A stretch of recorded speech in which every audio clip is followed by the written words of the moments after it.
All of you to please stand and join me in reciting the Pledge of Allegiance to the flag. I pledge allegiance to the flag of the United States of America and to the republic for which it stands, one nation, under God, indivisible, with liberty and justice for all. Okay, thank you. The first item on the agenda is approval of the regular agenda. Is there anyone who wishes to add or remove any items from the regular agenda? Mayor, I'd like to add one item, item 6J. Item 6J is the transient merchant's license. Okay. Are there any other items? If not, I would entertain a motion for approval with the one addition. So moved. Second. Motion's been made and seconded to approve the regular agenda. Discussion? All in favor of the motion, say aye. Aye. Opposed, the motion carries.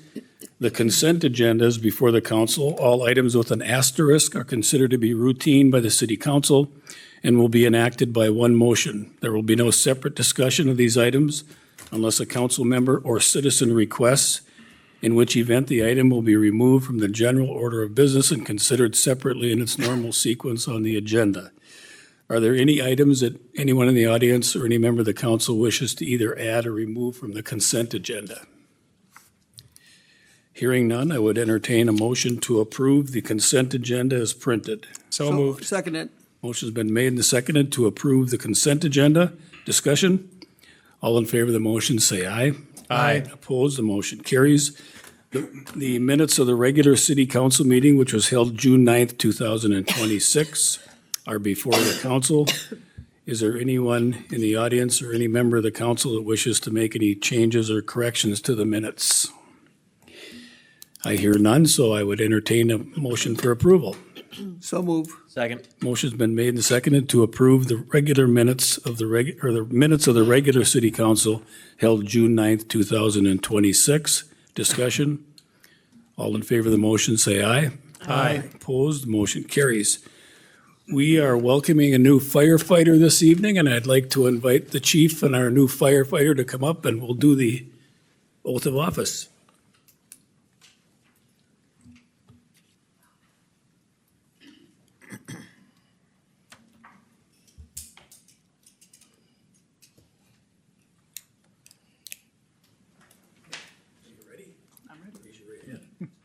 Repeat after me.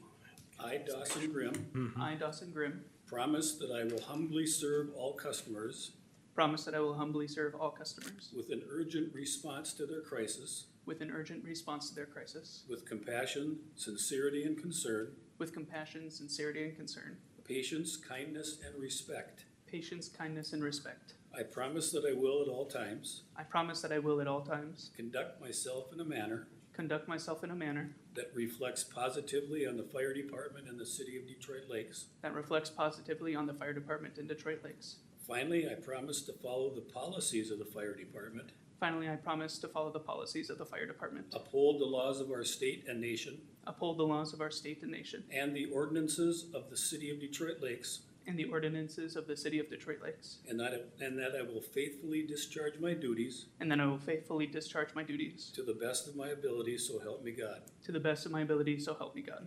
All right, Dawson.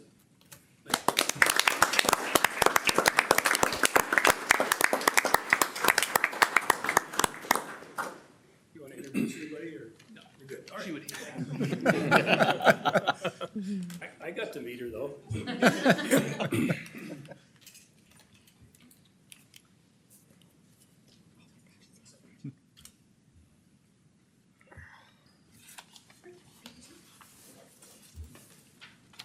Elizabeth Wafel is here from the Flaherty and Hood, representing the Coalition of Greater Minnesota Cities, and she wishes to provide the council with the annual Coalition of Greater Minnesota Cities update. Elizabeth, welcome again. Thank you, Mayor and council members. Appreciate it. We're going to pull my presentation up here. I think most of you know me, but for those who don't, Elizabeth Wafel, the attorney lobbyist over at Flaherty and Hood, representing the Coalition of Greater Minnesota Cities. I staff the Environment and Energy Committee, and equally important, the Land Use and Annexation Committee. I point that out because Kelsey Clem is my very able co-chair, sits on the board with the CGMC and does an amazing job. So I think you all know that about him, but I just wanted to make sure. So, okay. We do. So, I think you all know this, but just for the audience's sake, what the Coalition of Greater Minnesota Cities is an organization of more than 100 cities, all the way from, Roseau down to La Crescent to Marshall, Detroit Lakes, all over the city, united on issues that are important to Greater Minnesota. Local government aid, environment and energy, housing, EMS, economic development, transportation, annexation of land use, and labor and employment.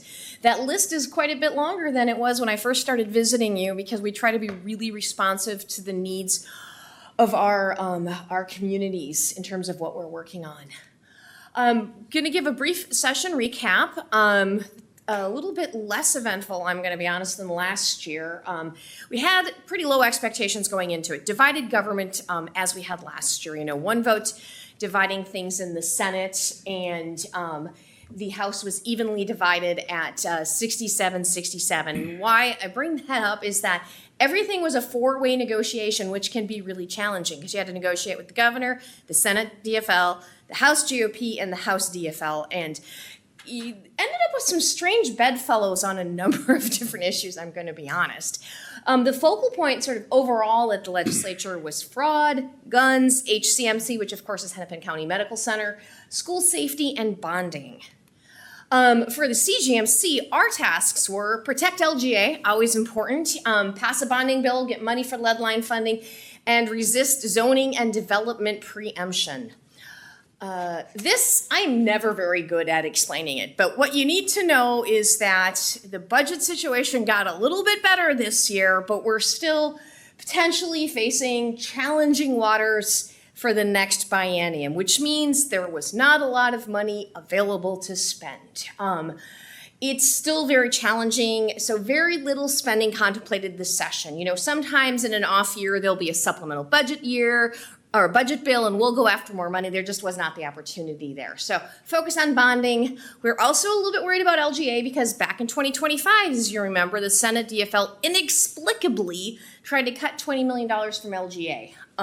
We were able to defeat that, but always on guard about that happening again. Thankfully, that didn't happen. Bonding. So this was an actual real bonding year. And there was a bonding bill in 2025, but that was actually the 2024 bonding bill. It requires bipartisanship. It's actually one of those bills where they have to work together because it requires a supermajority. First thing that happens, governor comes out with his proposal, very heavy on state-owned assets, also putting money into capital security. He puts some money into PFA, which is Public Facilities Authority, wastewater and drinking water, which is extremely important to us, not as much money as I think he should have proposed. BDPI, also extremely important to our members. That's, the grants for putting business development, public infrastructure in. Nothing for local roads and bridges, which is not great. And then also only setting aside $35 million for local projects. We spent a lot of time working on that. You can see our current president, our former president, some of our friends that we work with. We spent a lot of time testifying, doing media, press conferences, meeting with legislators across the aisle, really trying to get a bonding bill done. And it passed. I don't want to say it was easy because we put a lot of work into it, but it wasn't as hard as it was the year before. I think there's just a lot of pent-up demand. It was great to see $400 million for the PFA. About $122 million of that was grants and loans. I would have liked to have seen that number higher, but still a pretty good amount. Local bridges, $25 million, so a little bit higher there. Local roads, $47 million. The biggest disappointment was, of course, a low number on BDPI. I know that our friend Senator John Jasinski actually spoke up, voted for the bill, but said that was the biggest disappointment of the bill. So I got to continue to work on that. I would say the other difference was lots of money for local projects. Another thing that we worked on very hard this year and was my personal biggest disappointment of the legislative session, I'm still a little bit salty about it, is the lack of money for lead line service.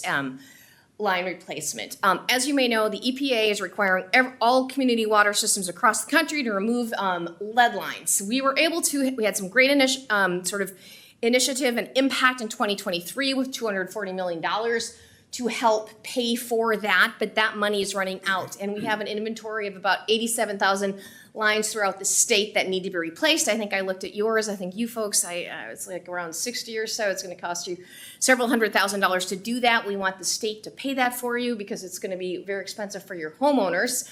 But to do all of that, we need progress every year and we need more money. We asked for, working with our friends in the trade unions and some others, asked for $250 million. We were disappointed. Unfortunately, it got grouped in with the bonding bill, which made it a lot harder to do. And honestly, the challenge with it is it's a grant program, so I can't walk up to a legislator and say, if you give us money, this is going to do X, C, and Y in your city. It's something we know it needs to be separated out because all we got, we needed, really $100 million to have a good construction season. We got $15 million in general obligation bonds. And again, that's why I was disappointed with the session. But otherwise, we'll continue pushing on that. We need a dedicated source. Housing and zoning. I got to spend a lot of quality time with Kelsey on this issue again this year. I'd really like this issue to go away. So back in 2024, there was the missing middle bill. Became Yes to Homes in 2025. This past year was the 2026 Starter Home Act. And it had a lot of the same elements as before, but basically it was preempting cities' ability to set standards. All cities would have been preempted from using aesthetic and material standards. They would have required everybody allow ADUs. If you're a city over 5,000, which you are, you would have had to allow up to 4 units of housing on a third of your, buildable land. You have to, no minimum lot size is greater than 1/8 of, in green acre, in green fields. And then cities over 10,000, which I think you guys just sort of have inched across that line. So again, this would have impacted you.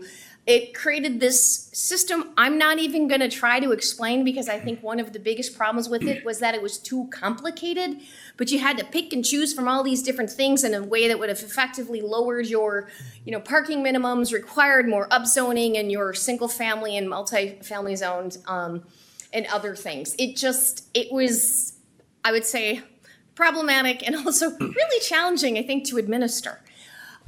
We spent a lot of time on this. The League of Minnesota Cities decided that they were, I'm not going to, if they had their way of describing, but they basically, I would say, went somewhat neutral. They dropped their opposition. I don't know how the best way to describe it is.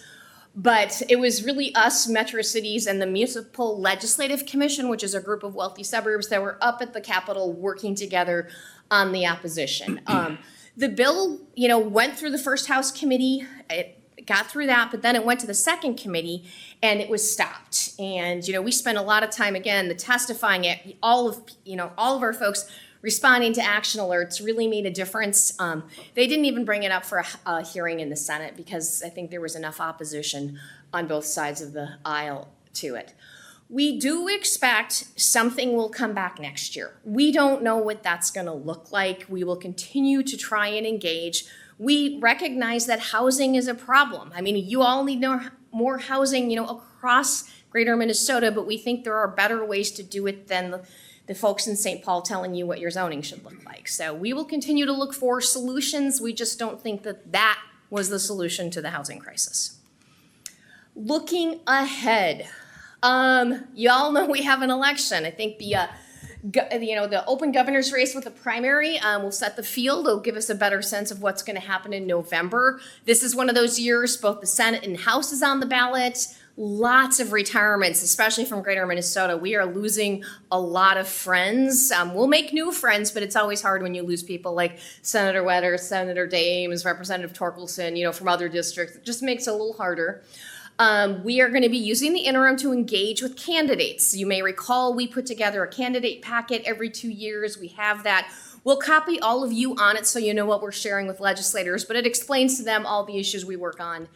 And then November will come and the new session starts January 14th, 2027. So a lot of work to do between now and then.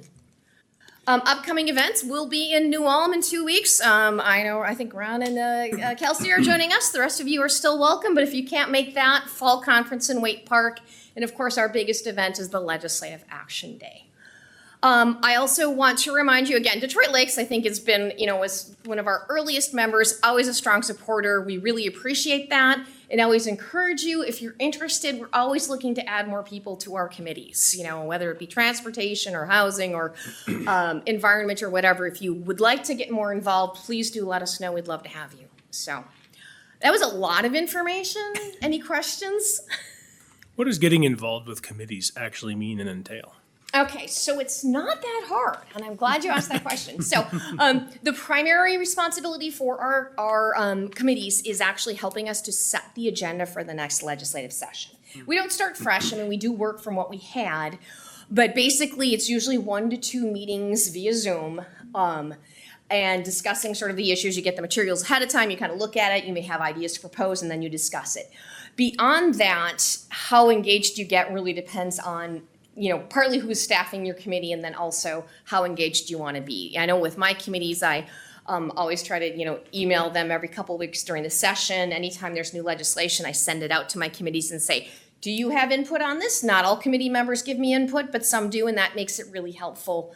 Like I do the environment and wastewater and energy work, so sometimes I send stuff out. I've got Vernell Roberts sitting on that one, and I'll be like, Vernell, what does this mean? And he'll give me information back. But it's just kind of providing input. But I would say, the minimum commitment is just that 1 to 2 meetings right at the beginning of the year. If you don't want to do any more than that, you don't have to. If you want to, we are always welcoming more people. But would love to have you and any of your fellow council members engaged. So. Okay, any further questions for Elizabeth? Okay, All right, we always appreciate seeing you. Thank you. thank you. Yep. So at this time, I'm going to adjourn the regular meeting and call to order a public hearing to receive public comments on the proposed assessments for the Linview Estates Street and Utility Improvement Project. And before I open it up for comments or questions, I'm going to call on our city engineer. Thank you, Mayor and Council. I'll wait till the presentation's up here. See if this works. Nope, it's not going to. Technology is failing us here. Hold on.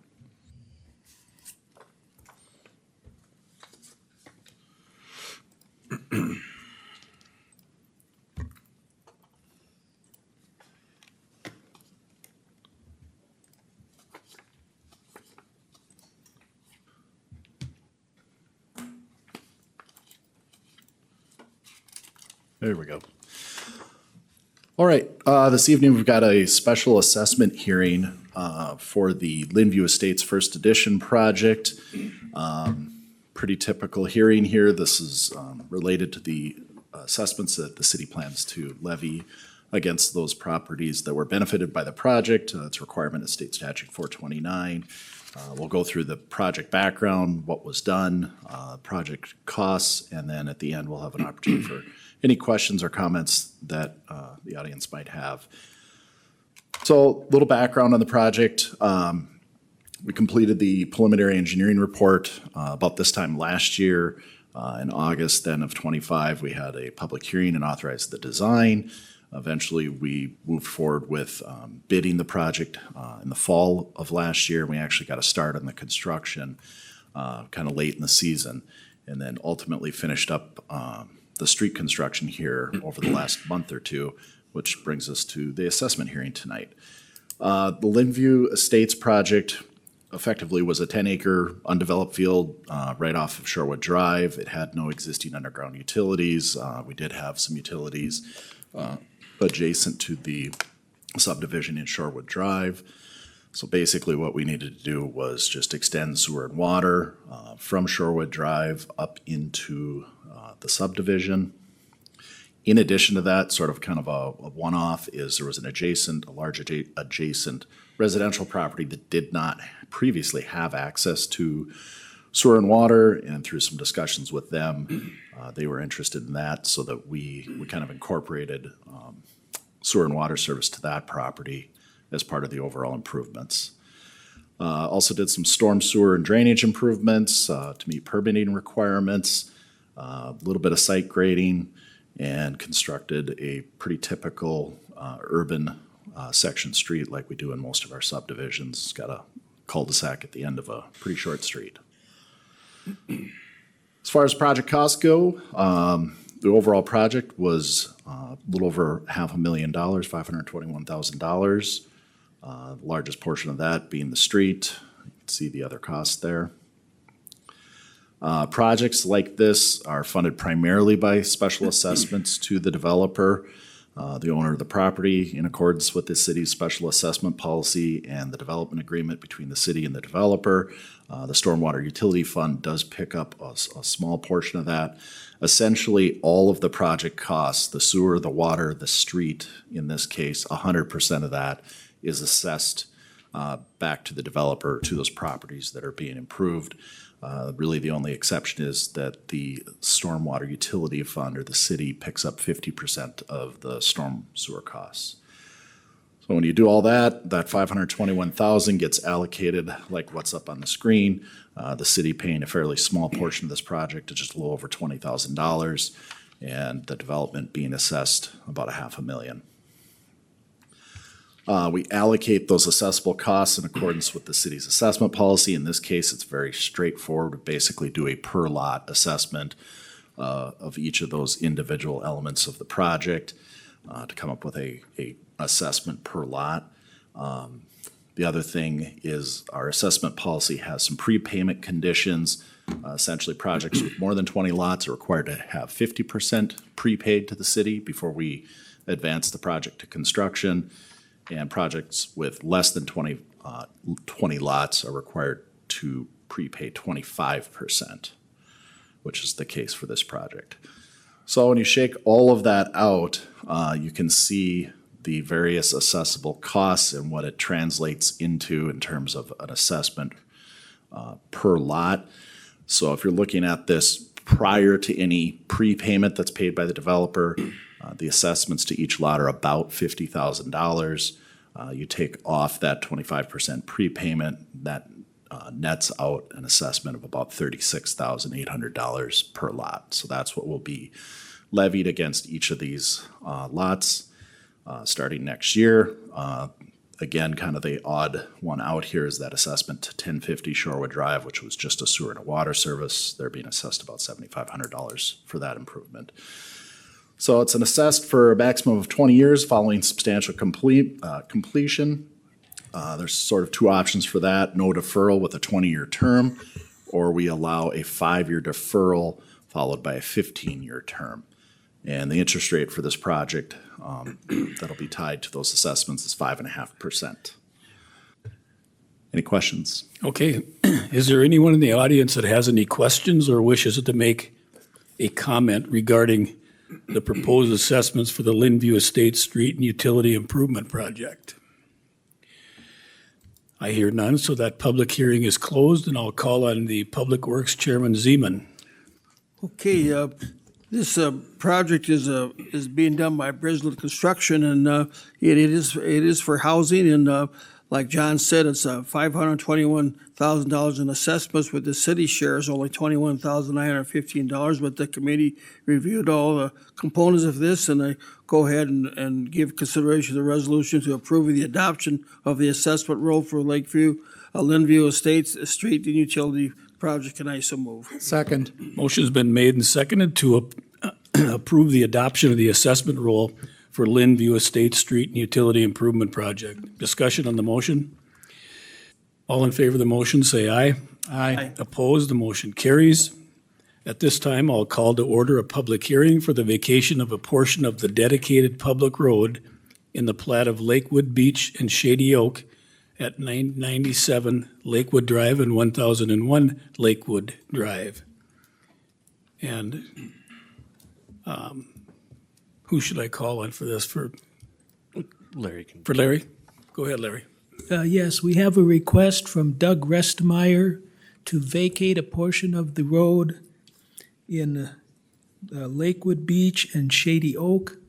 It does appear that there's excess right-of-way in that area because the road is shoved way to one side of the area. I think Charlie's letter explains very well why the city should not vacate that.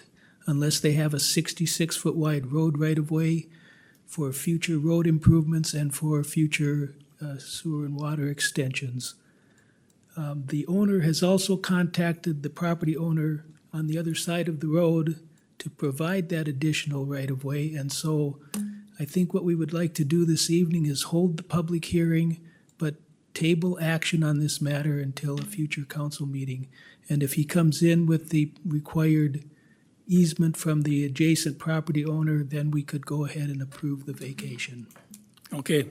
Is there anyone in the audience that wishes to speak to the issue of the vacation at 997 Lakewood Drive and 1001 Lakewood Drive? Doug, come on up. And if you would state your name and address for our minutes, even though it's kind of obvious. Sure. My name is Doug Restmeyer. My home address is 2033 Rose Creek Boulevard in Fargo. So my request is to vacate the property, but what I have approval from Concordia. Concordia owns a big chunk of land. The land is in CRP set aside.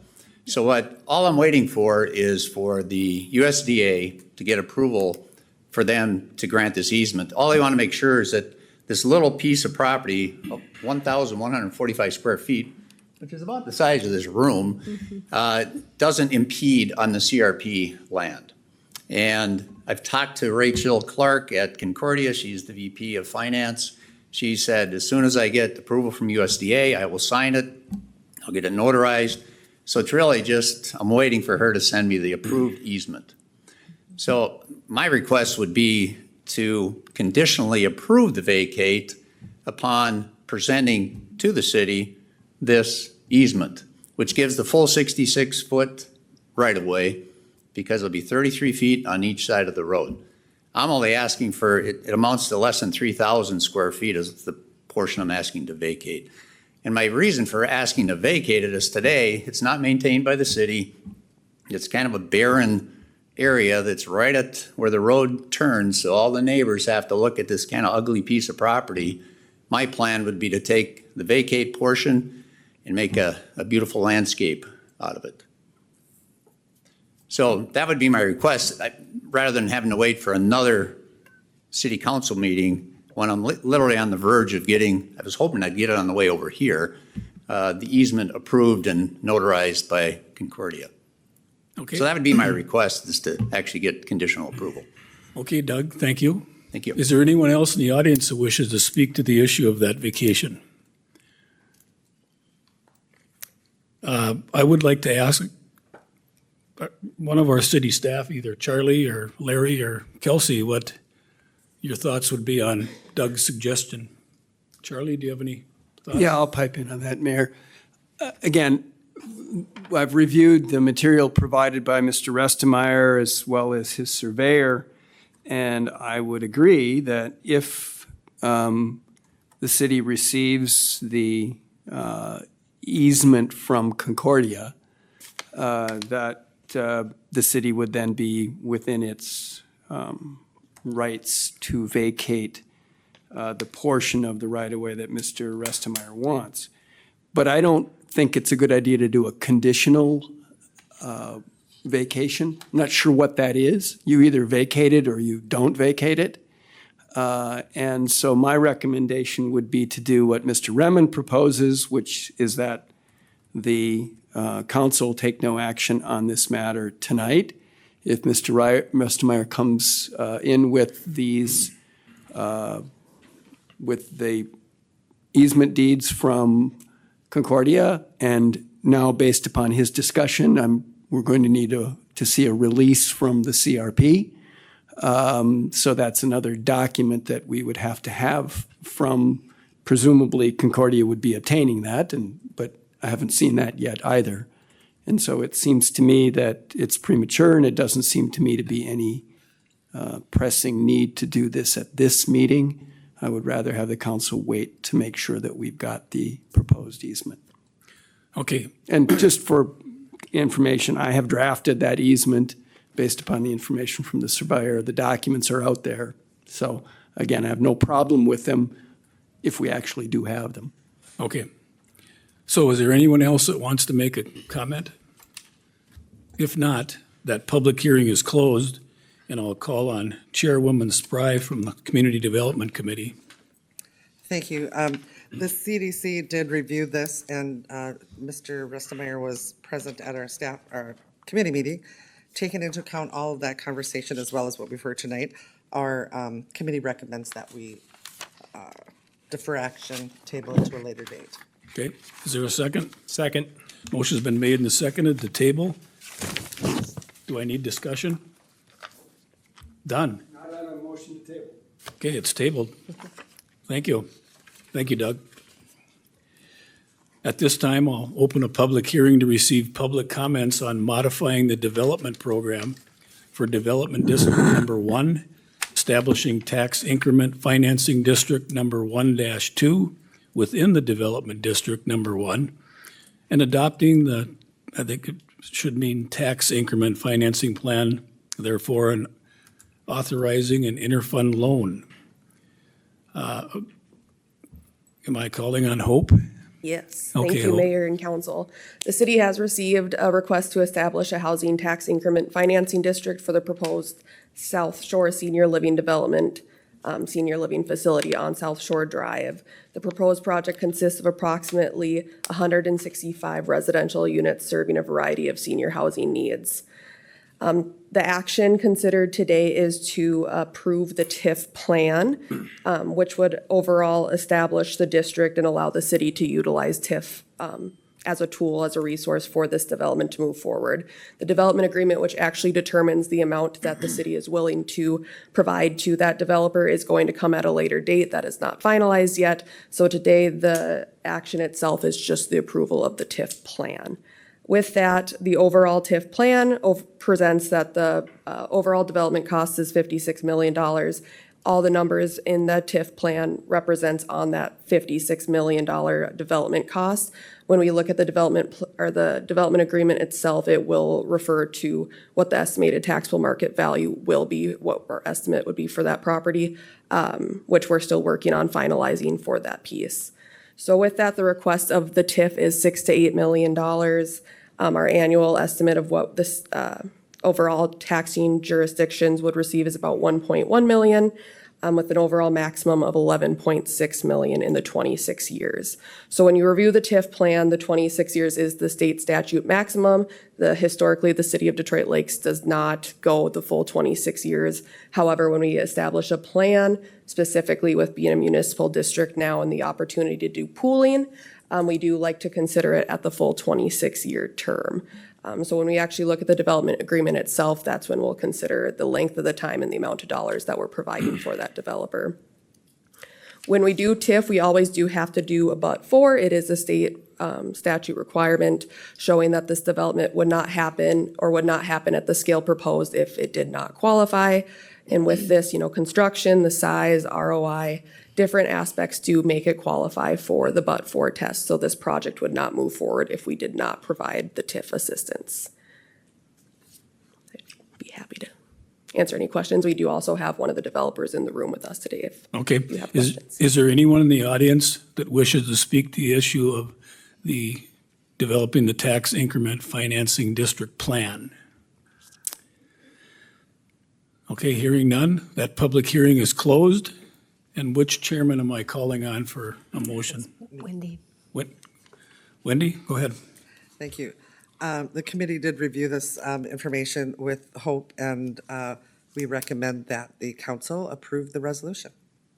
Second. Motion's been made and seconded to adopt a resolution modifying the development program for Development District Number 1,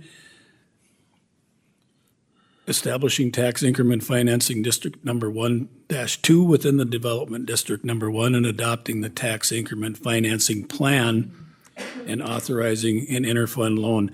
Do we want to do all that, Hope? Yes. Yes, okay. I just want to make sure I was adding something in there. Discussion on the motion? All in favor of the motion, say aye. Aye. Opposed, the motion carries. At this time, I'm going to open up our public forum speaker segment, and I have 4 names that have signed up to speak this evening, and I think they're all Becker County candidates. for different positions. So the first one on the list is Shane Richard, and I would invite Shane to come up.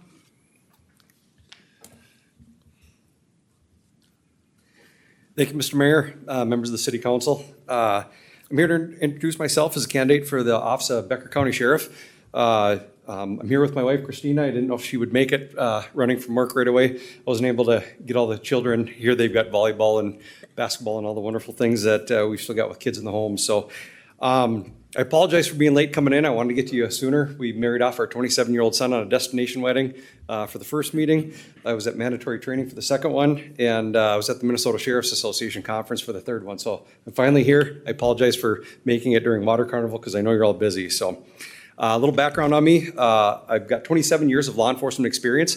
26 years is here with the Becker County Sheriff's Office. I had about a year prior with the Dilworth Police Department. Many of you may or may not know this, but I actually got my start with the Detroit Lakes Police Department for 4 entire days during the 4th of July celebrations, back when it was much bigger than it is today, when it used to go from about Highway 10 down to Pelican Rapids or so with people. So I remember those days of the streets being clogged. Got to meet many of the wonderful officers back then. You know, the old crews, we like to call them, you know, Officer Todd Glander back then, Rob Wirtz, Eric Bergeron, Edgar Broughton. Two that aren't with us anymore, Chris Bregelman and Chad Jutz, great guys that really helped form me for who I am today. So there's many more on that list, Wendell Widowich, you know, a bunch of them. But with the Sheriff's Office, I began in 1999 as a patrol deputy. I did some of our defensive tactics. I was a field training officer. In 2000, I also had 9 years as DARE officer. Some great times. That was a good stress relief. Going into schools with a bunch of 5th graders for 50 minutes a day.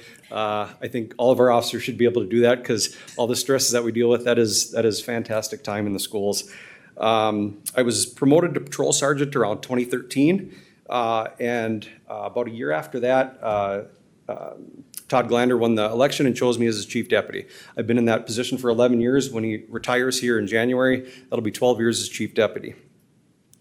Some of my accomplishments specifically within the Sheriff's Office during that time, I created our drone program. We can do indoor and outdoor searches with that. We've got thermal or FLIR. Me personally, I'm a Part 107 pilot. We've got 5 of them on the department. I'm responsible for finding 2 autistic children within the past 2 years. It's great technology. It's really changed the way that we do searches, helping out the fire departments on burning buildings that we can show them what the rooftops look like and live feed stream video right to them for those critical incidents. I've also been at the forefront of hosting a large-scale drone training here at WeFest, and this year down at the fairgrounds, where we bring in drone teams from both Northwest and Central Minnesota. It's really improved a lot of the capabilities of those drone teams throughout this area in Minnesota. There's a lot of teams that are much better prepared to find those kids, respond to those emergencies, things like that. Using our drone just recently up on some of the tornado destruction up on Floyd Lake. Those tools are incredible when you have large-scale events or just those critical events. I was also the project manager for those of you that have been around a while for our Armor radio system. I know that probably caused some angst and some issues with the city for those of you who have been here for a while. That was a difficult decision, but it was the right decision. And I've always tried to make the right decision, not just the popular one. Today we are in a better place with that radio system for issues like we have with the tornadoes, that we can communicate effectively with our public safety partners. I was the project manager in migrating to our new computer system. It runs our dispatch center, our mobile, our jail system, our civil process. That is with all our municipalities in Becker County, along with White Earth Tribal, Clearwater County, and Monoman County. So we share that system that gives us better information sharing between our entities. I was also project manager for implementing our body-worn cameras, keeping up our technology and our squad computers, our squad cameras, things like that. I played a pretty key role in a lot of those facets as the chief deputy with the Sheriff's Office. I also played some key roles in the construction of the new jail, the Sheriff's Office remodel, and joining the Lakes Area SWAT team. For the past 12 years, I try to sit on the fire chiefs meetings. We've started a rescue and EMS meeting over the past couple of years where we talk about dispatching issues, protocols, trying to get a better level of public safety. One of the things that just came to fruition with the fire departments was we were talking about tornado all calls and getting that information out to the fire departments when we have bad weather. One of the things that we heard up in Floyd Lake was they couldn't believe how many first responders were on scene right away when they were walking out of their houses. That's through some of that collaboration with emergency management and all those public safety partners. Why do I want to be your sheriff? There's a piece of me that doesn't. I would love to spend the rest of my career working under Sheriff Todd Glander. He has been an incredible leader. I value my time that I've spent underneath him. If I could continue my career working underneath him, I would do that because he's an incredible leader. Unfortunately, or fortunately, he is going to spend more time catching fish, hunting grouse, doing all the things that he's going to do, which leaves a vacancy on the Sheriff's Department. Over my past 12 years as his right-hand man, I've developed the knowledge, experience, and leadership to run this department.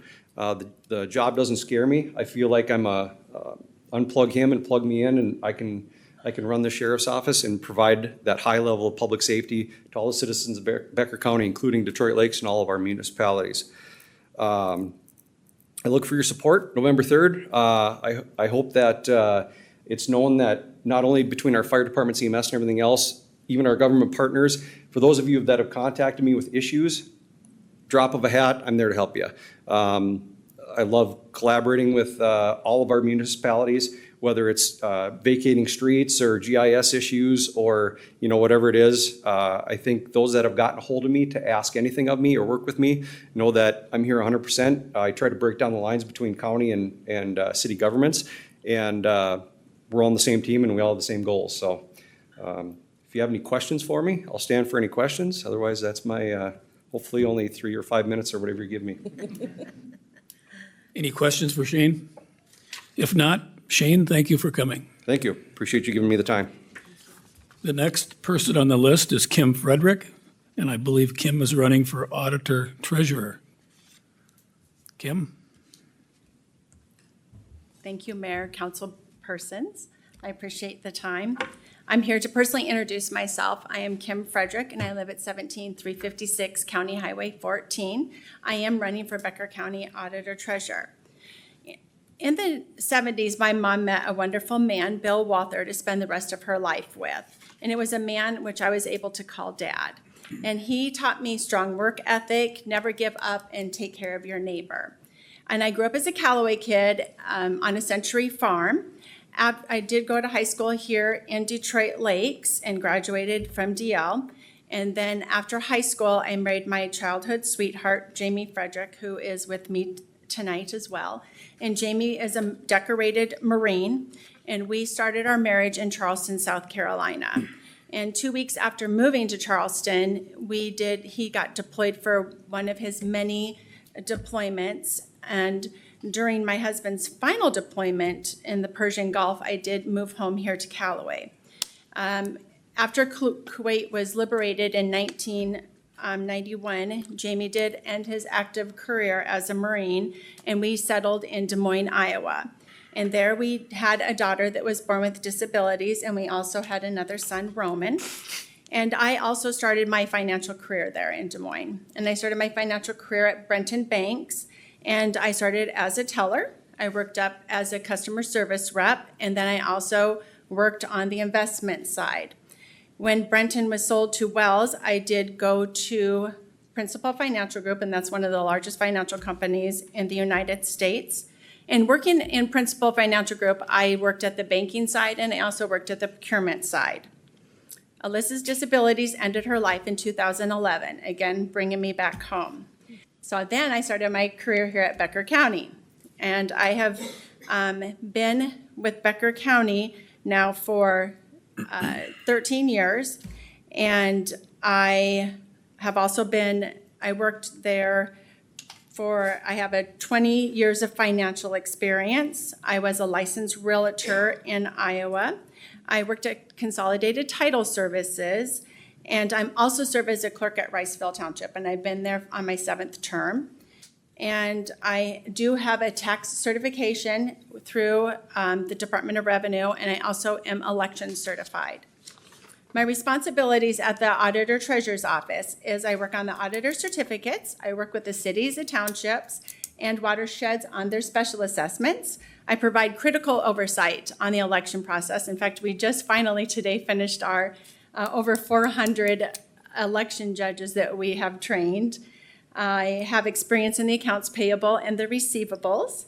I do the collection of and the balancing of the taxes, and I work with abatements, delinquent tax, revenue recapture, confession of judgments, and the tax forfeiture process. I complete the tax calculations, so I'm very aware of the levies and how the rates work. And I do work with the lenders to manage their escrow accounts, and I maintain up-to-date tax records on all of the parcels here in Becker County. So I hope listening to me gives you a little bit of insight on who I am. I am very independent. I'm a self-starter. I'm results-driven. I'm a huge advocate of customer service, and I have tenacity, and it gives me great pleasure in working with the customers and helping them resolve issues. So you may hear some of those running for the same position. They talk about being transparent, having integrity, and being accountable. And I just think that those are things that are expected of this position. So why me? Because of my experience there. Mary trusts me currently to do 78% of her job. I can do 78% of that. The part that I can't do is obviously because I can't go out and do the investments. I don't have authorization to go and do things with the banking account. So I know day one I can start doing that job. My commitment to you is I will lead the team with integrity. I'm dedicated to service. I'm definitely going to find more efficiencies within our office. I'm going to keep communication lines open internally with departments. I will regularly review departments' upcoming financial choices and proactively communicate a major updates to potential variances. I want to make sure that they are staying within their budgets. And externally with the taxpayers and of course collaborating with local businesses. And I want to continue my trust with them. And I really look forward to being the next Becker County Auditor Treasurer. And I did give some rat cards. Okay. Thank you, guys. Voila. Thank Any you. questions? Thank you, Kim. Thank you, Matt. Thank you. The next person on the list is Nathan Martin, and I believe Nathan is also running for Auditor Treasurer. Nathan? Mr. Mayor, council members, thank you for the opportunity to address the meeting today. And a special thanks to Kerry Tyson for educating me on the open forum process. My name is Nathan Martin, and I'm a candidate for Becker County Auditor Treasurer. And if you need it, our address is 12789 Nels Erickson Lane, Pelican Rapids. My wife Peggy and our son JJ and I live in Cormorant Township. We moved to Becker County in 2021 to begin a new chapter closer to family and friends. I bring more than 3 decades of leadership, financial oversight, and public service experience to this position. My career includes 32 years in the United States Navy, followed by service as a senior executive at the U.S. Department of Energy, and now executive leadership in an international engineering and architecture firm that serves government and community clients across the country. Throughout my career, I've been responsible for large organizations, significant budgets, regulatory compliance, auditing, accountability, and leading large teams to achieve exceptional results. My education includes a Master of Business Administration from a top business school, and I subsequently earned the Navy certification for expertise in financial management. My life has been dedicated to service, whether in uniform, in federal government, or in the private sector. I've focused on serving communities and safeguarding the public trust. Now I want to bring that experience home and put it to work for Becker County. As Auditor Treasurer, my priorities will be responsible stewardship of taxpayer dollars, strong financial accountability, transparency, outreach, and ensuring free and fair elections for every citizen. I grew up on a farm in eastern North Dakota, and Peggy grew up in the big city nearby, big city of 2,000 people. Before I left home for college, my family and I would often spend summer vacation time on and around the lakes here in Becker County. My career required me to serve wherever the nation and the mission called. But after living and working around the country, and frankly around the world, Becker County is where my family and I choose to make our home, our forever home. It's where I want to continue my lifelong commitment to service. And I would be honored to earn your support and your vote for Becker County Auditor Treasurer. Thank you for your time, and please remember to vote in August 11th primary. Happy to entertain All right, questions. any questions for Nathan? Thank you, Nathan. And the last person on the list this evening is Zach Baer. And Zach, I believe you're running for Auditor Treasurer.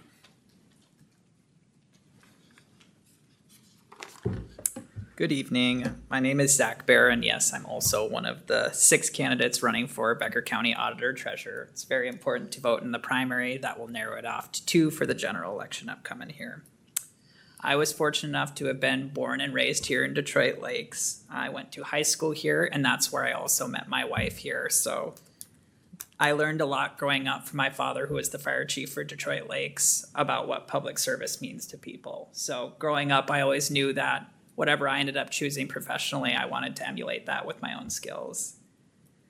I've been spending the last 5 years here working in the Auditor Treasurer's office. During that time, I've done payroll, motor vehicle, I've got my property tax certification, and then I've also served as an election judge. I've had my hands pretty much in every corner of the office here, so when I decided to run, it just wasn't because I thought it looked like an interesting job. It's because I've been doing the work, and I believe that I'm the next best person to lead it. The Auditor Treasurer manages the county's finances, oversees elections, and administers property taxes. Those responsibilities touch every single person in Becker County. Every time the county cuts a check, processes a payroll, calculates your property taxes, or when the final vote is certified after Election Day. That's this office. And the people of Becker County deserve to know that whoever is sitting in that chair understands the full weight of those responsibilities. For me, this has never just been a job. I have a degree in political science from the University of Minnesota Duluth, so I always spent my time there trying to study up on local government and learn the processes myself. And that's kind of where I learned that real change you see on a day-to-day basis is done at the local level. It's not in Washington, D.C. It's not in St. Paul. It's right here where we live. The decisions made at a county level about how money is managed, how public records are kept, and how elections are administered matter in a very real and direct way to real people. I take that very seriously. I often get asked what separates me from other candidates. First, my energy and commitment.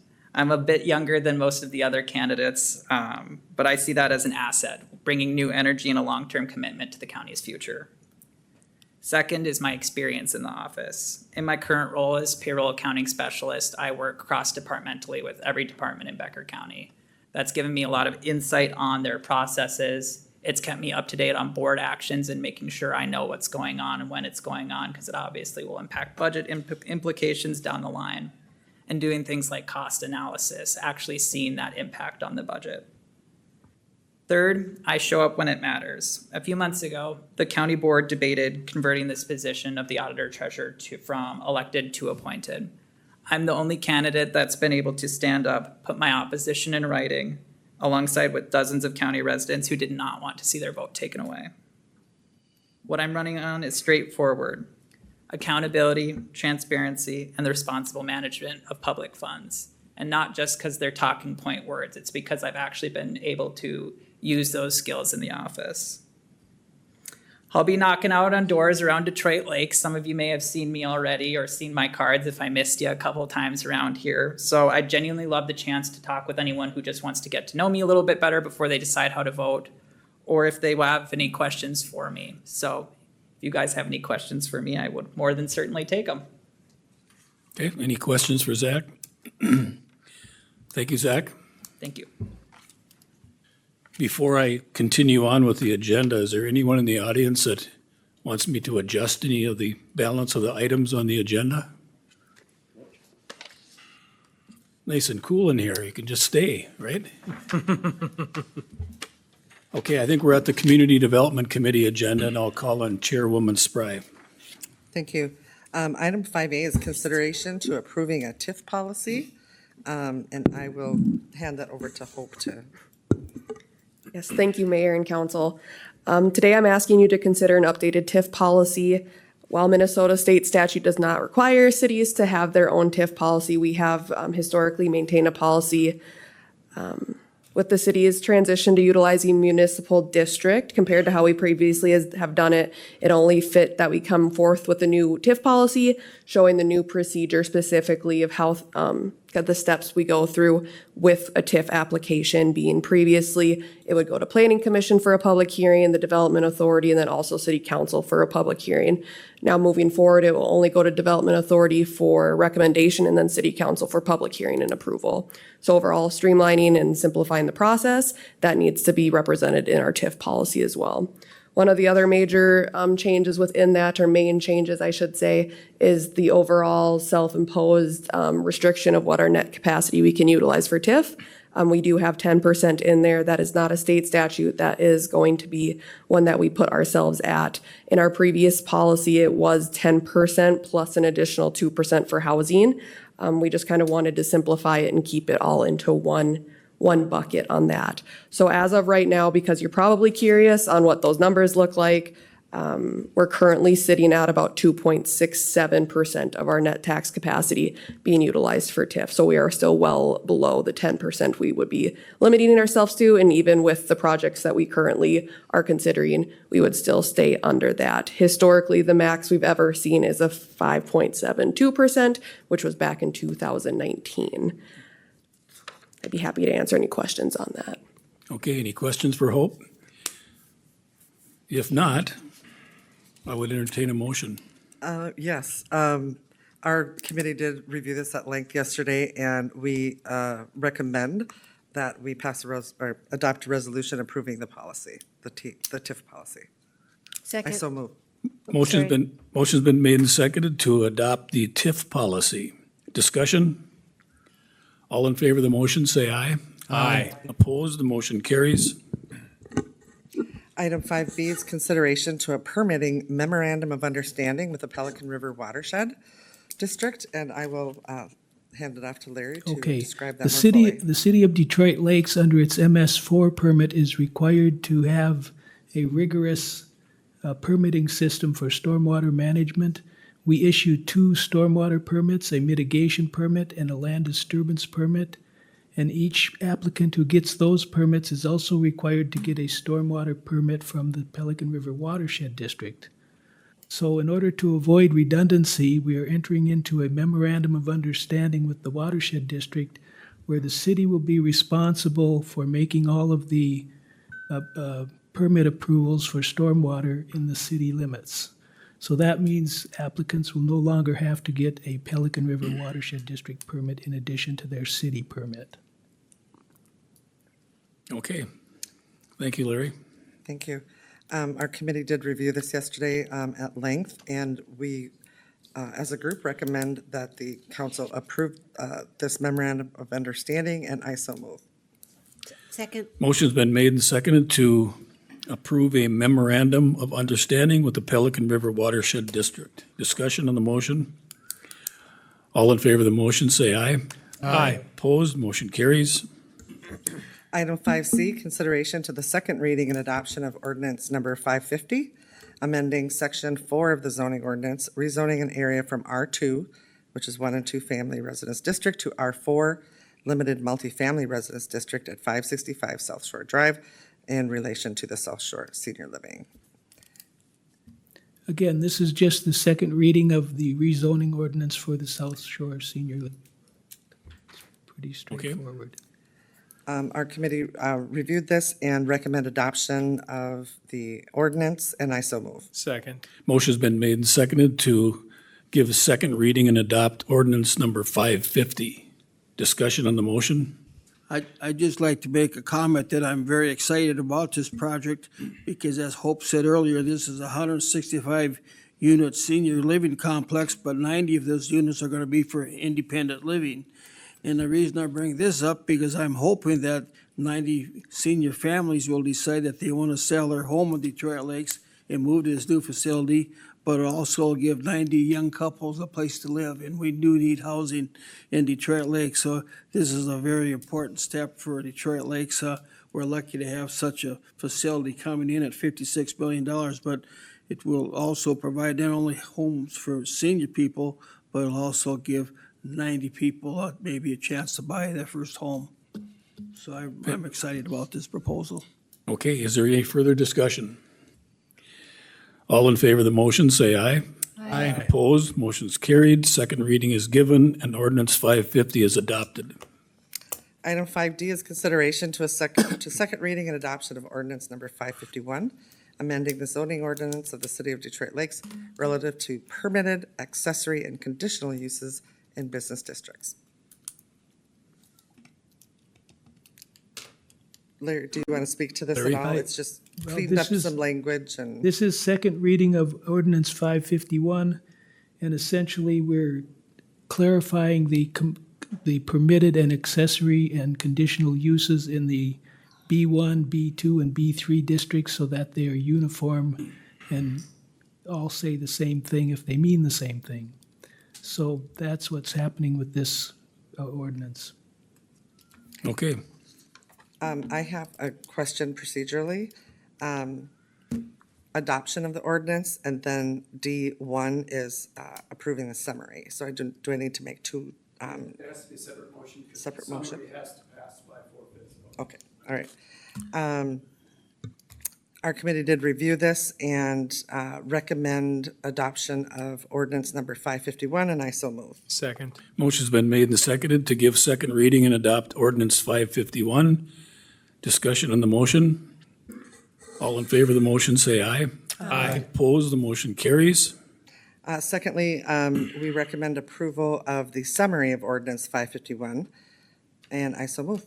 Second. Motion's been made and seconded to approve the summary of ordinance 551. Discussion? All in favor of the motion, say aye. Aye. Opposed?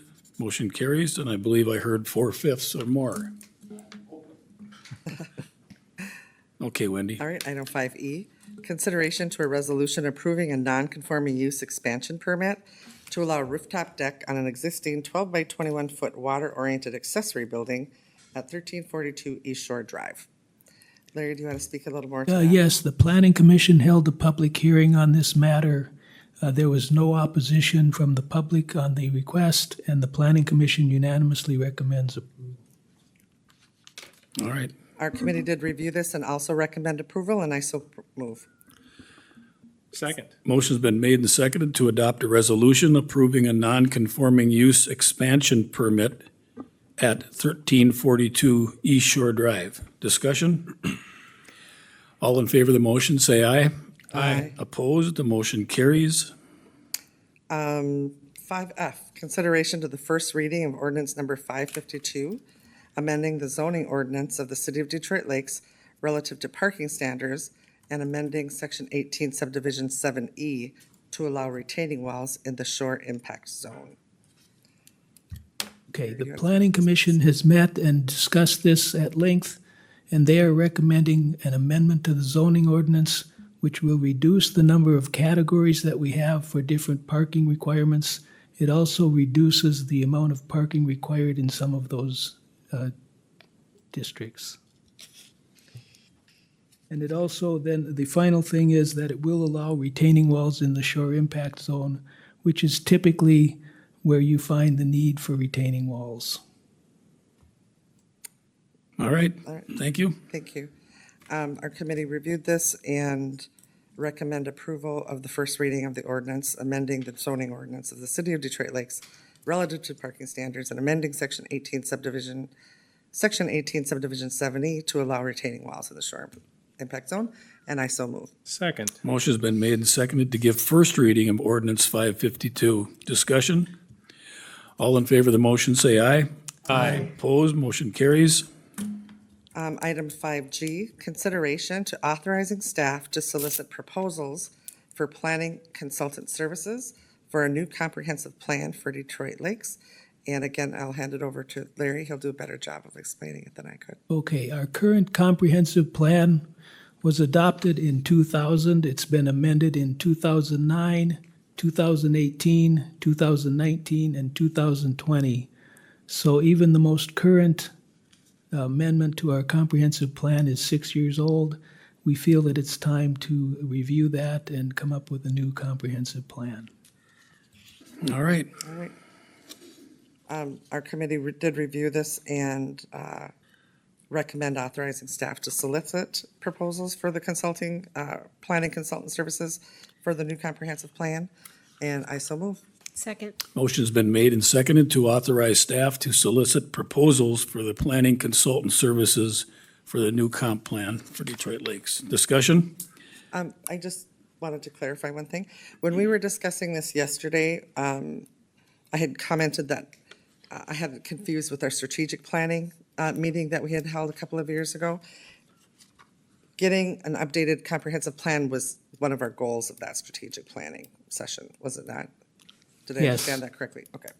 All right, I just wanted to point that out. Thank you. Okay, thank you. Is there anything further on your agenda? No, there is not. Okay, we'll move to the Public Works Committee, Chairman Zeman.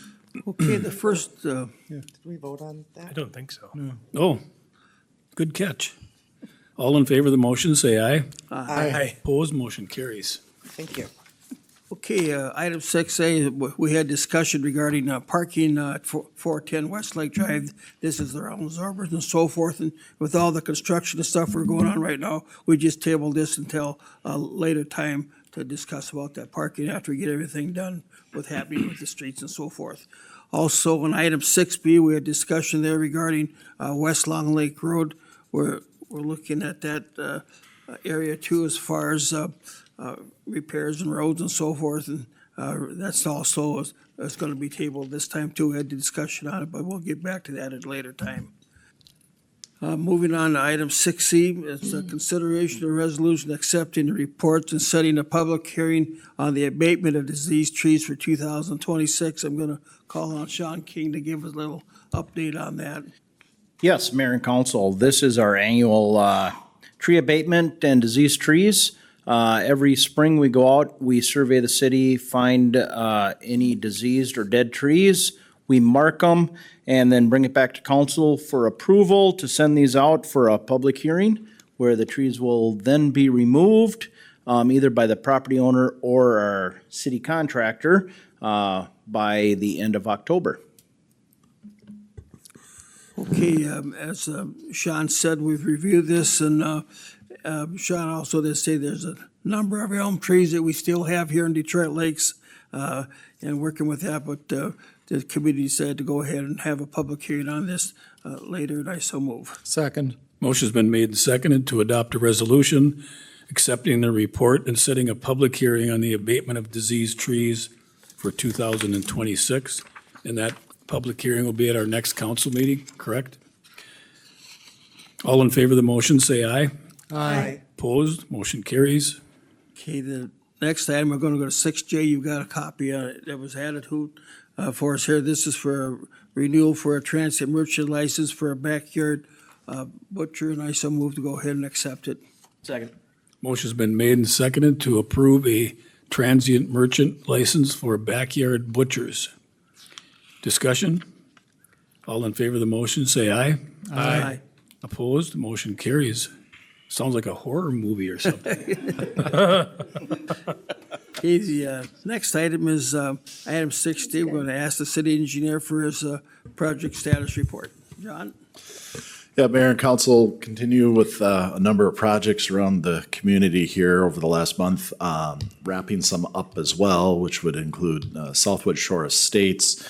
Essentially, that one is buttoned up. Workhorse pavement was done in June, touched up some of the turf, and we've actually started working on issuing the final payment for that project.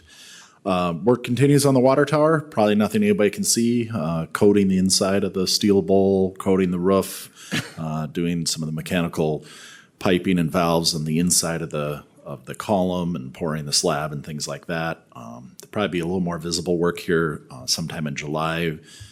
Crew will be in to work on the site piping and the transmission lines extending from the tower out to Rossman Avenue and things like that. So continue to work on that. Heartland State Trail, we had a ribbon cutting last month. That project is done. Working on issuing final payment to the contractor and closing that project out. Westlake Drive, plenty of work happening there. Good news is Phase 1 on Westlake, which was from Washington to Minnesota, that was done prior to the 4th of July. So we had that open over the holiday weekend, took a short break, and then started on Phase 2, which most immediately is the intersection really of Legion and Westlake. So the contractor's in there. They got 2 weeks to get that done and open because it's a rather lengthy detour out to 59 and around for a lot of the community. Plan right now should have that open by the end of the week, so they'd be a little bit ahead of their deadline of next week. So hoping by the end of the week we can have that open, which will shorten up the detour to where we can use Legion and around on Sherrill and to Willow. But they'll continue work from Legion towards Rossman here over the next month. Kind of just much of the same. On the beach side, sort of a pause there. They're done with Phase 1 and 2 for the most part, and really need the road portion of the project to move along before they can kind of come in behind that and start Phase 3 area of the beach down by Legion and heading towards Rossman. So plenty more to come on that. DMRA Legacy Grant, that one is done. We did a walkthrough. Council's approved final payments. We're just working through the final paperwork with the state on that project. Shorewood Drive, most of the work is done, couple punch list items left to do, a little ways to go on the turf yet. We're winning some of those battles and losing some of those battles, but we'll keep picking away at those. 270th Avenue, contractor did a great job on that project. That was Ryan Contracting. We've never had them before do any work in town. Did a great job. Paving's done, curb and gutter's done, topsoil's placed, and they're gonna seed here in the next day or two. And then we should be able to, fully reopen that road. Just workhorse pavement to be completed in the spring of '27. Linview Estates, substantially complete as well. Waiting for some private utility companies to finish up some work in there, and then that project will be seeded and wrapped up, and a final course of pavement put down probably in the later part of July, and then we'll work on issuing final payment for that. Rossman Avenue, kind of the opposite end of the spectrum. We're just getting going with that. The crews have done the removals really last week, and now this week they're starting to install the dewatering system, which will allow them to do the utility replacement starting sometime next week. So ways to go on that. Nothing to report on the north side for the moment. Questions? Okay, any questions for John? All right, thank you. Okay, I'll make a Ron? motion to go ahead and accept John's project status report for Apex Engineering. Second. Motion's been made and seconded to accept the city engineer's monthly project status report. Discussion? All in favor of the motion, say aye. Aye. Opposed? Motion carries. And that brings us to the Finance Committee, Chairman Bulkey. Thank you, Your Honor. Item 7A is consideration to authorizing a resolution for DMR legacy grant application. This was discussed at Finance Committee, and a little bit of a technicality that we have to match a 25-year term by the state compared to the 20 we already approved. Anything else to add, Mr. Clem? Well, Mayor and Council, we haven't technically approved the resolution yet, so. But we're going to, though. But we're going to, Okay, yes. good. And the one I handed out is the accurate one. The one in the packet is old. So The correction. the motion is to adopt the resolution, Matt? Correct, the one that With the was. 25 on your, years? desk Okay. This afternoon, yep. Did we have a second? Second. Okay. Discussion? All in favor of the motion, say aye. Aye. Opposed? Motion carries. Thank you. Item 7B, consideration of approving paving quotes for the American Legion Campground and awarding the contract. We had two bids that were very competitive, very close in your packet. We looked at this and went with Howard Paving. This afternoon at Finance Committee, it was unanimous, so I so move. Second it. Motion's been made and seconded to approve the paving quote for the American Legion Campground and awarding the contract. Discussion? All in favor of the motion, say aye. Aye. Opposed? Motion carries. Thank you. Item 7C, consideration to approving bid package number 2 for the pavilion project. Mr. Clem? Yeah, Mayor and Council, this is the next step in the pavilion project. Earlier this year, the council approved bid package number 1 that included the demolition and some other site improvements. This is bid package number 2, which includes the site work, foundations, structural concrete, masonry, structural steel, the mass timber roof structure, and other just general construction cost. Let's see here. They do competitively bid it. Over 28 bids were received. There was 8 different bid packages. Again, the bids were favorable, slightly over what our projections were, but still seem to be very competitive bids. So the recommendation from McGough and JLG was to approve bid package number 2. We did speak to this at Finance Committee. It was unanimous that we move forward, and I so move. Second it. Motion's been made and seconded to approve bid package number 2 for the new pavilion. Discussion? All in favor of the motion, say aye. Aye. Opposed? Motion carries. That's all, Your Honor. Okay, we're at the Public Safety Committee. Anything, Aaron?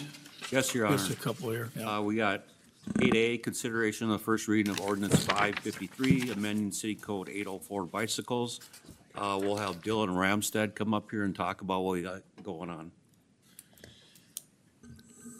Mayor and Council, last month we had a discussion regarding an ordinance or a possible ordinance regarding e-bikes. Throughout that discussion, we decided to open, or the committee recommended opening up the biking ordinance and looking at that, making sure everything was consistent and updated. So we did that. The ordinance basically updates a few things and adds a few things. Most importantly, what I want to highlight is the beachfront district, which is a new item, which is Legion Road to Washington, and an updating of the business district, which is now Washington Avenue from Frazee Street to Grant Street, home streets from Lake Avenue to Veterans Memorial Parkway, and the front street from Minnesota Avenue to Washington Avenue, which is essentially Washington Avenue, the cross streets north to Highway 10. Those are important because we then included a speed limit in the regulations for everything that is not the beachfront district. The speed limit would be 15 miles an hour for bicycles and e-bikes. And in the beachfront district, that would drop down to 10. We made the distinction just because we thought that there was a little bit of a difference between sidewalks and bike trails that are not next to the beach and the characteristics of the beach area. Other than that, just some language updating, making sure everything kind of makes sense and is consistent with state statute. So with that, if you have any questions, I'd love to answer them. Okay, any questions for Dylan? I've got a question. We see a lot of kids on these, I call them electric skateboards or scooters. Are we addressing that? Because some of those go pretty quick downtown. We do address what is characterized as a motorized foot scooter, state definition. We use the state definition that limits them to 15 miles an hour. Therefore, they would technically be limited to 15 miles an hour on the anywhere that is not the beachfront district. In the beachfront district, they are then limited to the 10 miles an hour as well. But I'm talking like for downtown though, where, even 10 or 15, that's still when people are out walking or whatever, and you have one of these kids coming, if they hit you at 10, that'd be a pretty good hit. In the business district, we will if you are a bicycle or not, if you're a bicycle, electric bicycle, motorized foot scooter, or what is an EPAMD, which is defined in the ordinance. It's basically a motorized mobility device. You would be prohibited from being on the sidewalks and would be required to be on the street. Very good, thank you. Wendy, you had a question? Are these speed limits going to be posted? There was language in the ordinance that says, here's the speed limit, separate and apart from what might be posted for street traffic? Or is it just incumbent upon the biker to learn the ordinance? Kelsey, do you want to take that one? Yep. Mayor and council, we've talked quite a bit about what we're going to do for signage along the beachfront. Councilmember Spry, we probably haven't talked a lot about signage maybe elsewhere around town. We've been focused primarily about the Westlake Drive and the beachfront, so we certainly do plan on posting it somehow. We're still debating how to best do that. Is it something on the sidewalk, or is it sign? The one thing that we probably didn't talk as much about the committee is just education. Carrie's been working on some graphics that we can do, on social media posts and stuff to explain where you're supposed to ride, where you can't ride, what the speed limits are. So that's all coming. Maybe we'll have that ready for second reading, but that's part of this implementation. Okay. My second question is about enforcement of this. Is there, the violation and penalty? So there's a fine for violating okay. Do we know how much? It's a petty it is a petty misdemeanor, and so we will have to work on a fine schedule for that. But yes, there will be fines. Okay. Are there any further questions? If not, did we already have a motion and a second? No, Thank you. not yet. All right. But the committee unanimously says we need to be proactive and put this in place in the first reading. So I make a motion. I'll second. Motion's been made and seconded to give first reading to ordinance 553. Discussion? One quick note, I think would be remiss if we didn't mention that several residents requested an extension of the 10-mile-per-hour zone all the way down to Pelican Lake. We discussed it at some length, or Pelican River, thank you. Pelican Lake would be a long way. Pelican River. We discussed it at some length, and Dylan mentioned the fact that there's unique characteristics on the beach. So what we responded to them, and I think we just kind of discussed, correct me if I'm wrong, Aaron, that let's implement what we have, and then let's see where we go so we can discuss how we would want to set it up for future success if we did implement a change. You are Okay. correct. All right. Further discussion? All in favor of the motion, say aye. Aye. Opposed? Motion carries. First reading to ordinance 553 is given. And we are down to liquor and gambling. And Mike, anything from there or the public utilities? Nothing, Mr. Mayor, this evening? on either. Okay. All right. I would like to recommend to the city council that they ratify the appointment of Dave Schneider to the library board. So moved. Second? Motion's been made and seconded to appoint Dave Schneider to the library board. Discussion? All in favor of the motion, say aye. Aye. Opposed, motion carries. Just some announcements. The balance of the city council candidate filing period is now open, and it runs through July 28th at 5 PM, if anyone's interested in running for office. I think the entire budget committee schedule is printed. The joint governance meeting remaining date is printed, and the balance of the city council meeting dates are printed on your agenda. Is there anything further from city staff that needs to come before the council? Mayor, just point out August, with primary, all of our meetings will be on Monday, Okay. the 10th. All right, sounds good. Anything further from staff? If not, Craig, do you think further? Aaron? I would just like to say the sympathies for the Dolby family. Our golf club pro at the golf course did a great job, and my sympathies for the family. That's nothing else, Your Honor. Okay. Wendy? Nothing here, thank you. Okay, Ron? I've got a couple items. First of all, I want to thank the Parks Department and Sean for moving the playground equipment on the city beach over to People's Park. We've got a brand-new park over there. We took that, and it looks like brand new, and they did a great job. And also, I'm chairman of the Housing Authority, and we have a opening on our board. So if somebody's interested in serving senior citizens for housing and so forth, just give Carrie a call here at the city office. I'd be interested in serving on that. We'd love to have you. Okay, thank you, Ron. Jackie? Yes, I just have a compliment for our Parks Department, Police Department, and also our sheriff in how they navigated the July 4th weekend, the July 4th event, the fireworks. Everybody worked together really well. It's a great community event, and I just thank them for the extra work that goes into that. And you meant the chief of police, right? Yes. Okay. There you go. Thank you, chief. Matt? Only thing I have is just a reminder on the budget committee meetings coming up. They're early, but very important. Public's always welcome. Right. Mike? Nothing. Sean? I would just like to note, and Vernell, of course, isn't here, but a thank you to the public utilities for the electric department in particular for their response after the tornado last week and how quickly they got things restored, and to the fire department too. I've heard nothing but good things about our fire chief in the last week. And I think, our community really rallied and our city played a big role in that. Great. And we're going to recognize Vernell next month. He just received a pretty prestigious award, so Great. more to come on that. Jay? I'm good, thanks. The business of this council has come to a conclusion and the meeting's adjourned.